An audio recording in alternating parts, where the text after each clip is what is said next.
Amalapuram municipal council సమావేశంలో రసాభాస జరిగింది. అవినీతి కాంట్రాక్టర్ కు కమిషనర్ సహకరిస్తున్నారంటూ కౌన్సిలర్లు ఆగ్రహం వ్యక్తం చేశారు. ఓ కాంట్రాక్టర్ కు మున్సిపల్ ఆస్తులు అప్పనంగా కట్టబెడుతున్నారంటూ కూటమి కౌన్సిలర్లు ఆరోపించారు. మున్సిపల్ కార్యాలయాన్ని ఆనుకొని ఉన్న భవనం లీజు విషయంలో తీవ్ర అభ్యంతరం వ్యక్తం చేశారు. కాంట్రాక్టర్ అడ్డగోలు వ్యాపారానికి కమిషనర్ వంత పాడుతున్నారంటూ ఆగ్రహం వ్యక్తం చేశారు కౌన్సిలర్లు.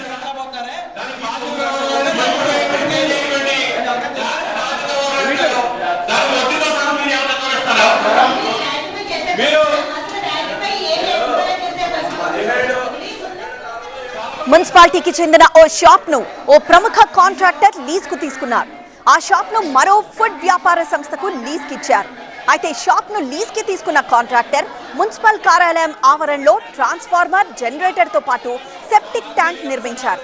దీనికి కమిషనర్ సహకరించారంటూ కౌన్సిలర్లు ఆగ్రహం వ్యక్తం చేశారు. మున్సిపల్ కార్యాలయం ఆనుకొని ఉన్న భవనంలోనే ఇంత అవినీతి జరిగితే పట్టణంలో ఇంకెంత అవినీతి జరుగుతుందో అంటూ మండిపడ్డారు. దీంతో మున్సిపల్ సమావేశం రసాభాసగా మారింది.